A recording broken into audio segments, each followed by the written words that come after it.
Olá! Hoje falaremos sobre a saúde na Constituição da República Federativa do Brasil de 1988. Nossa Constituição de 88 vem nesse período de redemocratização do Brasil e, dentre as suas características, tem uma que é bem imperativa. Isso diz respeito aos aspectos dos direitos sociais. Temos aí a nossa Constituição Cidadã.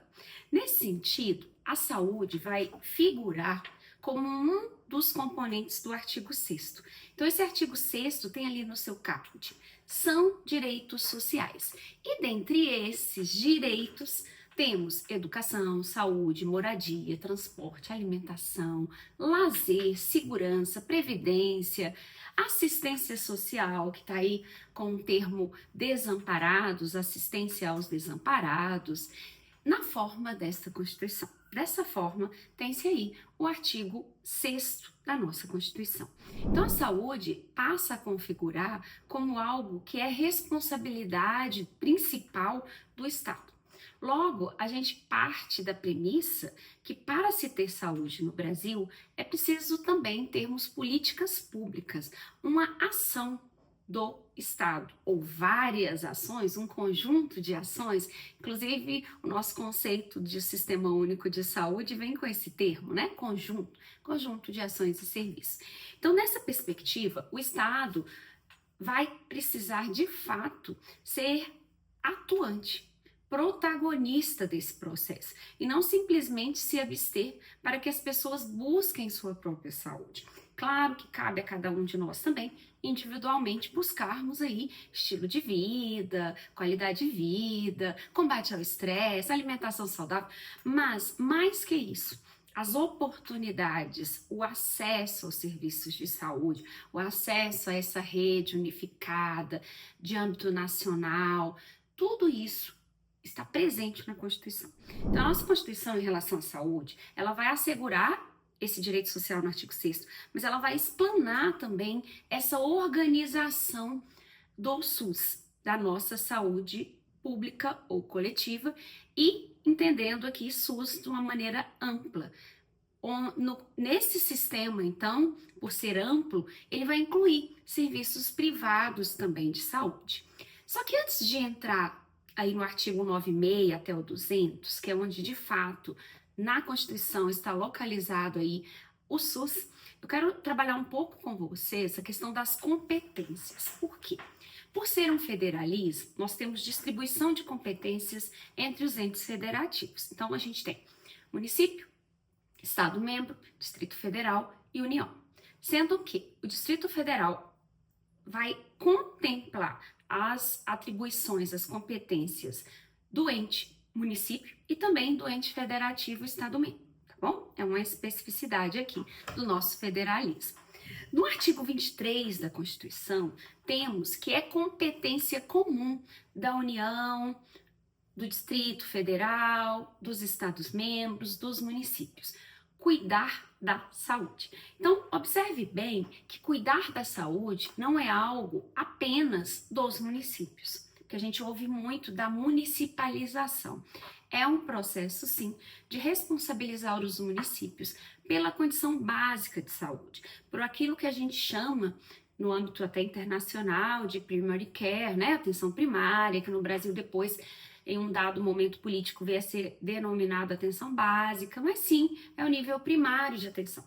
Isso compete, sim, principalmente aos municípios, mas não apenas aos municípios, porque a gente entende que é preciso uma cooperação entre os entes federativos, porque cuidar da saúde é competência comum de todos, competência material, não estou falando aqui de competência legislativa. Competência legislativa também está presente na nossa Constituição, a competência para legislar. Nesse sentido, a gente vai lá para a Constituição, no seu artigo 24. Compete à União, aos estados e ao DF.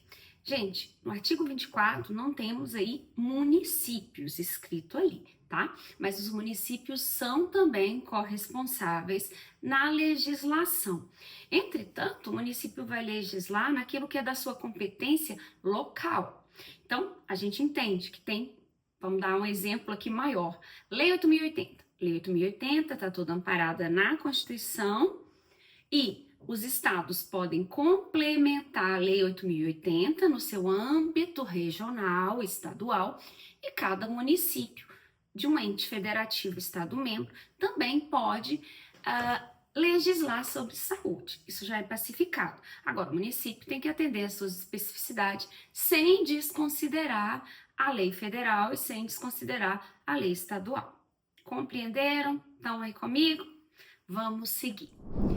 Temos aí, então, no artigo 30, só para reforçar que cabe ao município, sim, prestar serviços de atendimento à saúde da população. Então, não cabe apenas aos municípios, mas compete também aos municípios, com auxílio técnico e financeiro. Ademais, cumpre lembrar que nem todos os municípios, de fato, possuem autonomia financeira plena.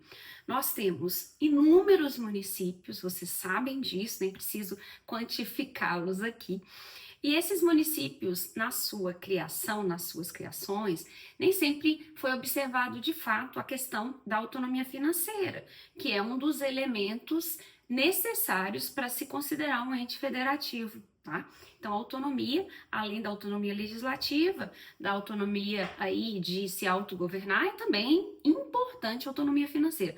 Então, a gente tem sim alguns municípios que precisam muito de cooperação da União e do seu estado membro aí, cooperação financeira e técnica. Municípios que muitas vezes não têm técnicos ali em número suficiente para atender às suas necessidades técnicas, por exemplo, para criar um protocolo, para elaborar um projeto, para obter aí uma espécie de a mais de financiamento, enfim. E agora sim, vamos chegar na ordem social. A ordem social está prevista no título 8º, né, da nossa Constituição, e nesse título a gente tem o artigo 9.3 que vai dizer que a ordem social no Brasil tem como base o primado do trabalho, tá? Então, a base é o primado do trabalho, mas a finalidade não é o primado do trabalho, cuidado com isso. A finalidade é justamente a gente alcançar um bem-estar e também justiça social. Então, bem-estar, justiça social como finalidade. Base, primado do trabalho, tá? Artigo 9.3. Só que aí, nessa ordem social, a gente vai ter também a seguridade social. Não tá aí no slide, mas a seguridade não é o tema da nossa aula hoje, mas só para você saber onde a saúde está localizada no contexto constitucional. Então, a gente tem um tripé: saúde, previdência e assistência. Dentro desse tripé, a saúde está ali entre o 196 e o artigo 200. No artigo 196, estou sendo rápida porque esse tema é extenso, cheio de especificidades. O artigo 196 vai trazer a saúde como direito de todos. Isso marca o nosso maior princípio, que é a universalização. Nós temos um direito social universal, saúde, bom? Então, é direito de todos e dever do Estado. Alguns direitos sociais vai vir como dever do Estado e também dever da sociedade, ora vai vir como responsabilidade de todos, como no caso da segurança, mas aqui a gente tem dever do Estado. Isso para deixar claro que não é dever do cidadão ter condições, por exemplo, de criar um hospital, de criar uma unidade básica de saúde. Isso é dever do Estado, tá bom? E aí fala, garantido mediante políticas sociais e econômicas, porque a saúde que advém da reforma sanitária, esse contexto da reforma sanitária no Brasil, que foi ali um período anterior ao nosso movimento constituinte, né, que ganha força lá em 1985, trouxe para a gente uma saúde fruto dos determinantes sociais. Então, a gente não tem saúde apenas nos serviços de saúde ou a partir deles. A saúde é fruto de determinantes. E esses determinantes sociais, por exemplo, renda, não vem da rede de saúde em si. Vem sim de políticas econômicas e sociais, tá bom? Isso está na nossa Constituição, artigo 96. E também fala aí nesse artigo 96 do acesso aos serviços de saúde e um acesso universal, direito de todos, acesso universal e igualitário. Então, esse acesso universal para todos é também igualitário, tá? A essas ações. Nem sempre os nossos serviços garantem uma igualdade, tá? Em relação à qualidade dos serviços, tá? E a abrangência, a integralidade, infelizmente, até porque nós temos realidades socioeconômicas muito distintas nas regiões do país e mesmo dentro de um estado, a gente vai ter municípios com realidades, com qualidade de vida diferenciada, logo condições de saúde também diferenciadas, tá? Ações e serviços para garantir promoção, proteção, recuperação, tá? Então, a gente tem aí essas ações que não são só curativas, assistencialistas, mas que também promover saúde, diga-se de passagem, não é algo que a gente faz só no serviço de saúde, mas a gente faz também, a gente contribui como um dos pilares. Promover saúde requer todo um conjunto, aqui de novo essa palavra conjunto, de elementos, de condições de vida, tá bom? Continuando aqui, o 97 vai dizer da saúde como relevância pública. Logo, compete ao Estado regulamentar a saúde, fiscalizá-la e controlá-la. A gente tem aí a Anvisa como Agência Nacional de Vigilância, muitíssimo importante, é uma autarquia federal que realmente tem uma autonomia ali para fiscalizar, para controlar, cria normas também, tá? E claro, aqui o artigo 97 não se restringe à Anvisa, mas ele traz essa ideia de relevância pública. Então, ainda que o serviço seja privado, seja um consultório médico, o Estado, sim, tem autonomia, tem sim como, inclusive, fiscalizar, entendendo que aquele estabelecimento não atende às normas, à regulamentação, esse estabelecimento pode sofrer sanções, inclusive de fechamento, tá? Não estou usando termos tão técnicos agora, porque a nossa aula é muito mais hoje para trazer essa abrangência constitucional da saúde. O artigo 98 é importantíssimo, porque ele vai trazer uma espécie de conceito para o SUS. Claro que a Lei 8.080 vai trazer isso de forma mais direta, mas aqui vai dizer: as ações e serviços públicos de saúde integram uma rede regionalizada e hierarquizada. A gente está falando aí da regionalização da saúde e da hierarquização dos serviços de saúde, que são conceitos diferentes que a gente vai aprofundar em outras aulas. Mas aqui vai trazer diretrizes. A Constituição não traz princípios e diretrizes, esses dois termos estão presentes na 8.080, aqui fala de diretrizes, tá? Então, ao estudarmos aí a Lei 8.080, eu vou aprofundar com vocês, vou esclarecer por que diretriz e por que princípio. Aqui tudo está como diretriz, repito, tá bom? A gente tem aí descentralização com direção única em cada esfera de governo, então eu vou pensar União, Ministério da Saúde, Ministro da Saúde. Estado-membro, Secretaria de Estado da Saúde, Secretário Estadual de Saúde. Município, Secretaria Municipal de Saúde, Secretário Municipal de Saúde. A gente vai ter também atendimento integral, que a gente chama na doutrina de integralidade. Então, a gente vai dar prioridade para ações preventivas, mas também aquelas pessoas que precisam da assistência receberão assistência, sem prejuízos dos serviços assistenciais. Precisa de reabilitação? Tem reabilitação. E também a participação da comunidade. Essa participação vem aí pela Lei 8.142, ela será destrinchada na lei. Essa lei vai regulamentar esse inciso do artigo 98, vai trazer para a gente os conselhos e as conferências. Para hoje, basta citá-los aqui. A gente vai ter aí também alguns parágrafos no artigo 98. E no parágrafo primeiro vai dizer de financiamento com recursos da Seguridade Social, que é aquele tripé que eu já falei. Claro, pensar em orçamento, pensar em dinheiro, em investimento na saúde, e a gente vai lembrar aí da Previdência Social contribuindo de forma muito especial aí no orçamento do SUS, tá bom?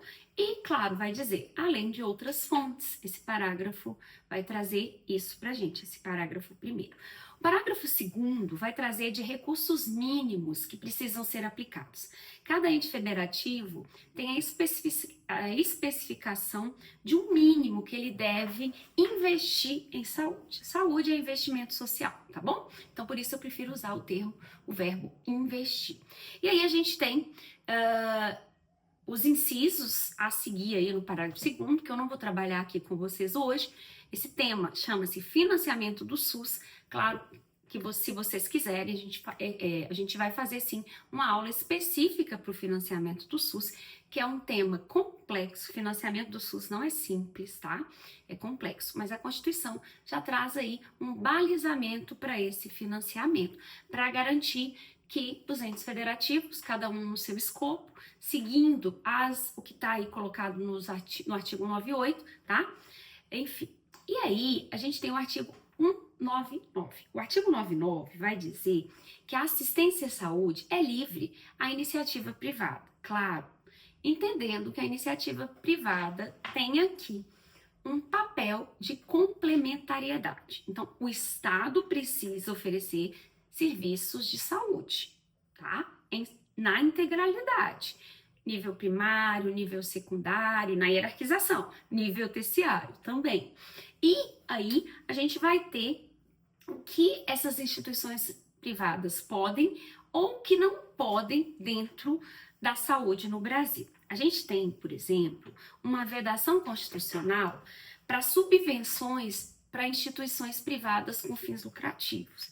Então, é vedado pela Constituição. Isso aconteceu antes no Brasil e foi uma catástrofe. Para quem conhece aí a história da saúde no Brasil, a evolução histórica, sugiro que você conheça, lá na década de 80, o Brasil investiu muito em serviços privados, em grandes hospitais, e o que a gente teve foi depois um descredenciamento, né, um autodescredenciamento, e a população continuou sem acesso a esses serviços que foram financiados com recursos públicos, não pelo SUS, porque à época a gente não tinha SUS, tá bom? Então hoje tem essa vedação. Há um movimento intenso para romper com essa vedação, porque algumas pessoas acreditam que tudo que é privado, tudo que tem aí um investimento privado funciona, e tudo que não tem, que teria aí, e tudo que tem investimento eminentemente público ou diretamente público não funcionaria. Desculpa, eu não concordo, a gente pode discutir isso em outro momento, mas a gente tem, por exemplo, todo o programa de transplante no Brasil, que é exemplo para o mundo inteiro e que é público, tá? Temos parceria com Santas Casas, por exemplo, porque não tem fins lucrativos, isso pode. Tem ali a questão do capital estrangeiro, tá? A participação direta ou indireta de empresas de capital estrangeiro, mas, contudo, todavia, tem, salvo nos casos previstos em lei, e a gente tem leis que autorizem em alguma medida esse capital, sim, já está aqui no Brasil há muito tempo e tem crescido, tá bom?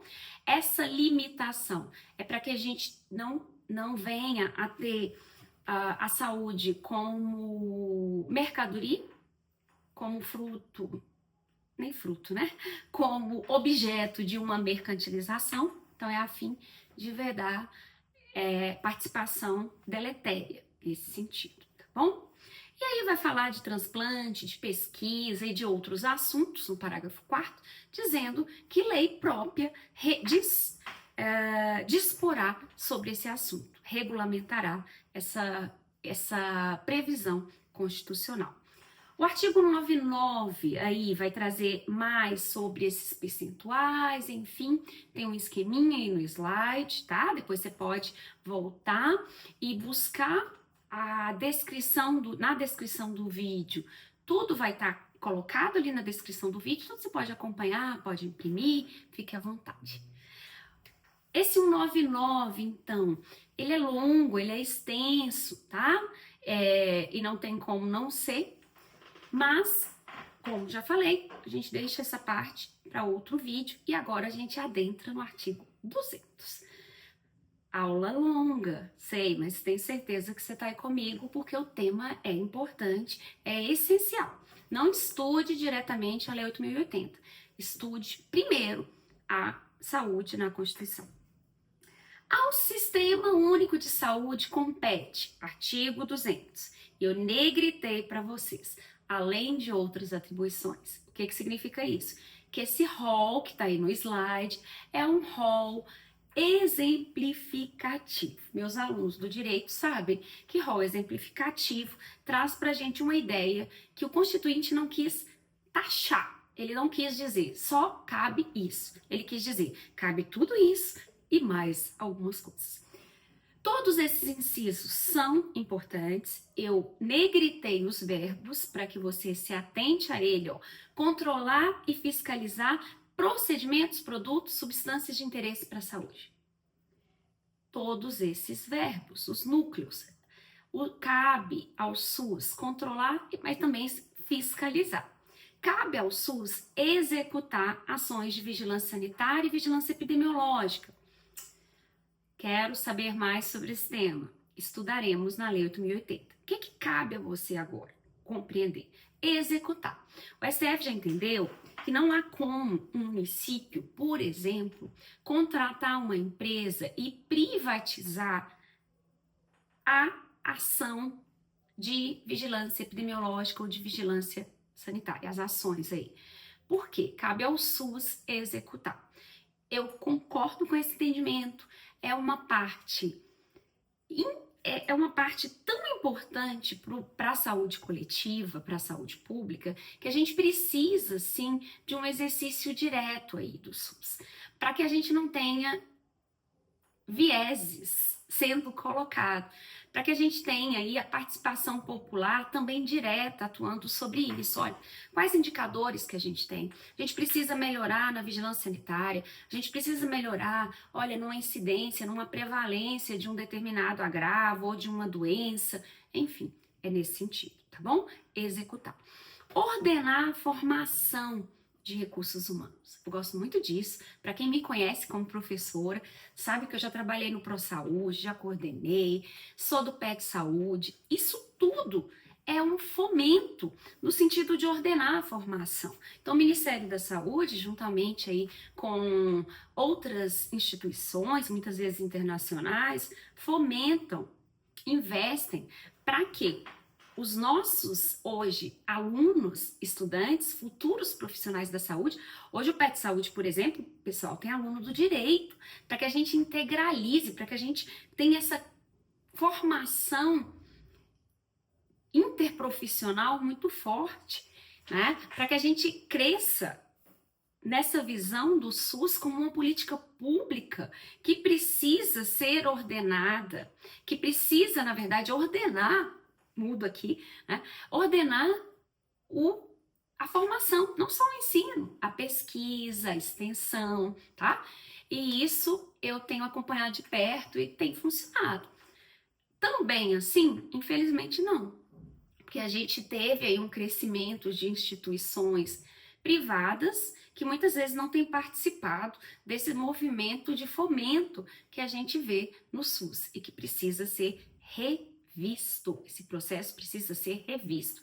Eu tenho um artigo que eu publiquei numa revista portuguesa, se vocês tiverem interesse, juntamente com o professor Giovanni Clark, e que eu posso colocar aí no link para vocês, que discute sobre essa questão da educação e dessa obrigatoriedade que é constitucional de que o SUS fomente a formação em saúde, tá bom?